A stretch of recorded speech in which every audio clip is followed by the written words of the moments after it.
Hi friends, வணக்கம். இன்னைக்கு நம்ம வீடியோல என்ன பார்க்க போறோம்னா இன்ஸ்டன்ட்டா ஆச்சி பாயாசம் மிக்ஸ் வச்சு ஒரு பாயாசம் செய்ய போறோம். அதோட டேஸ்ட் என்ன எப்படி இருக்குன்னு சொல்லிட்டு பார்க்கலாம்.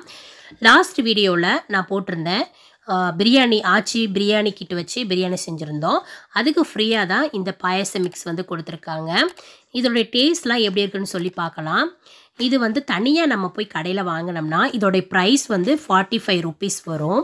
சரி, ஃப்ரீயாக கொடுத்துருக்காங்க, எப்படி இருக்குன்னு செஞ்சு பார்க்கலான்னு தான் இந்த வீடியோ நான் எடுத்திருந்தேன். இதை வந்து இப்போ கட் பண்ணி ஒரு பவுலில் வந்து ட்ரான்ஸ்ஃபர் பண்ணிக்கோங்க. இதில் என்னென்னலாம் கொடுத்துருக்குன்னு சொல்லிட்டு இப்போ நம்ம பார்க்கலாம். இதில் பார்த்தீங்கன்னா சேமியா வந்து கொடுத்துருக்காங்க, முந்திரி பருப்பு, அப்புறம் ஏலக்காய், அப்புறம் வந்து சுகர் வந்து ஆட் பண்ணியிருக்காங்க. எல்லா பொருளுமே இதில் இருக்குது. நம்ம இன்ஸ்டண்ட்டாக செய்கிறதுனால வேறு எதுவுமே நம்ம இதில் சேர்க்க வேண்டாம்னு சொல்லியிருக்காங்க. சரிங்க, இதை வந்து எப்படி செய்கிறதுன்னு சொல்லிட்டு பார்க்கலாம். சப்போஸ் நீங்கள் வந்து அதிகமாக இனிப்பு சாப்பிடுவீங்க அப்படின்னா இதில் கொஞ்சமாக வந்து சுகர் மட்டும் ஆட் பண்ணிக்கலாம். இப்போது இது செய்யறதுக்கு ஒரு பேன் எடுத்துக்கோங்க. பேனில் வந்து 1 டேபிள் ஸ்பூன் அளவு வந்து நான் நெய் சேர்த்துக்கிறேன். நெய் சேர்க்காட்டி பரவாயில்ல, நெய் சேர்த்தா கொஞ்சம் நல்லா இருக்கும், அதுக்காக தான். இதில் 10லேருந்து 8 வந்து முந்திரி பருப்பை வந்து வறுத்து எடுத்துக்கலாம். முந்திரி பருப்பு எதுக்கு வறுத்து ஏற்கனவே கொடுத்துருக்காங்களே, இவங்க எதுக்கு வறுத்து எடுக்கிறாங்கன்னு கூட நீங்கள் கேட்கலாம்.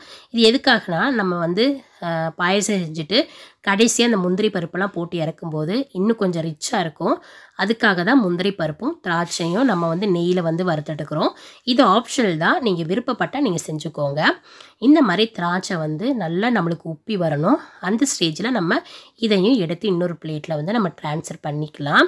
இப்போது இதே நெய்யில் வந்து நம்ம 500 ml வந்து நான் பால் வந்து சேர்த்துக்கிறேன்.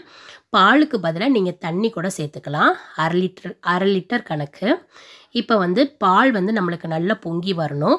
நல்லா பொங்கி வரும்போது நீங்கள் கொஞ்சமாக வந்து ஒரு பிஞ்சில் வந்து நம்ம குங்குமப்பூ வந்து சேர்த்துக்கலாம். குங்குமப்பூ வந்து ஒரு கலருக்காக தான் நான் சேர்த்துருக்கேன், இது ஆப்ஷனல் தான், நீங்கள் விருப்பப்பட்டால் சேர்த்துக்கோங்க.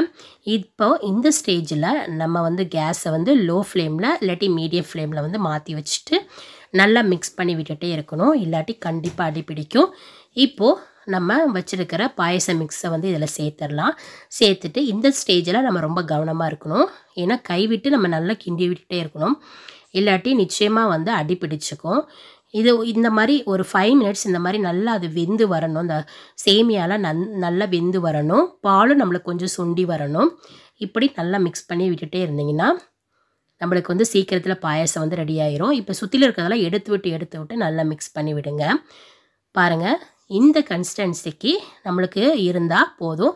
ஏன்னா இறக்கி வச்சோன்னே இன்னும் கொஞ்சம் கட்டியாகும்.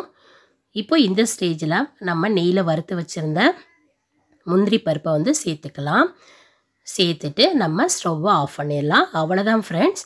இதை டேஸ்ட் பண்ணி பார்த்தேன், ரொம்ப சூப்பராக இருக்குது. நீங்கள் தாராளமாக இதை ட்ரை பண்ணலாம். உங்களுக்கு இந்த வீடியோ பிடிச்சிருந்தா மறக்காமல் நம்ம வெஸ்லி ஃபுட் சேனலை சப்ஸ்கிரைப் பண்ணுங்கள். Thank you friends.